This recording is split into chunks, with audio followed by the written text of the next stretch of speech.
Is your child maturing as fast as you would like? Welcome to Parenting Matters Now, a source of parenting advice a few minutes at a time. Hi, this is Dr. Roger Smith of Parenting Matters Now.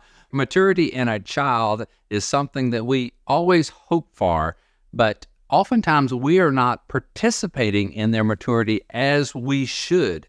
And I want to give you some ideas of ways that you can help move their maturity along. So recently, Dr. George Barna released a book, and it was about the process of a child maturing and different factors in that. And one of the things that he made a tremendous point about was having 5 non-parental adults involved in your child's life and the impact that made in their future. And that is one thing that you can do is you and your child select some other people outside your home that are important influences in their lives and plan interaction with them.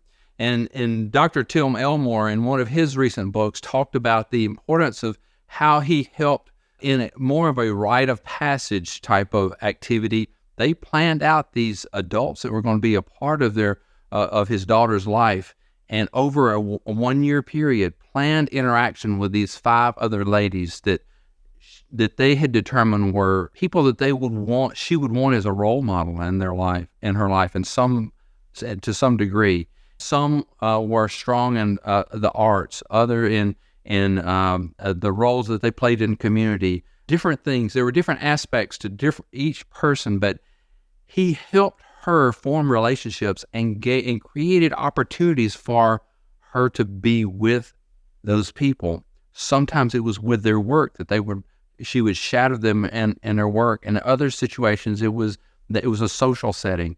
But all of these encounters helped move the maturity level of the daughter in a way that the parent couldn't.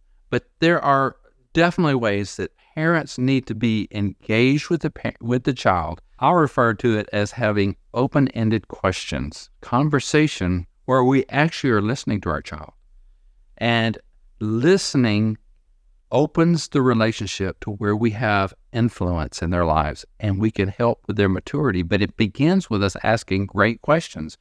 In my book, Parenting with Influence, I have an appendix in the back that has some suggested open-ended questions for different age groups. You would ask different things to a 9-year-old than you would to a 14-year-old because the issues and the concerns and the way they're thinking is different.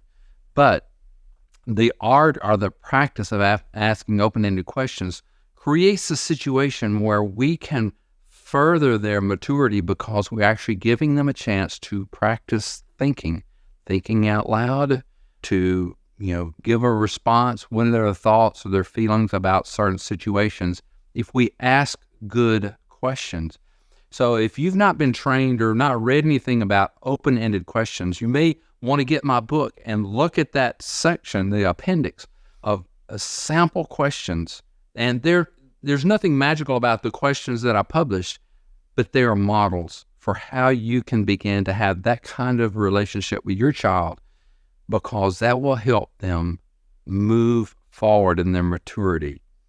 So we do not mature by hanging out with people that are just like us and our same age group, our same skill level. We mature by being with other people that are different than us, older than us, different experiences, different background. It broadens us, makes us a bigger and more mature person.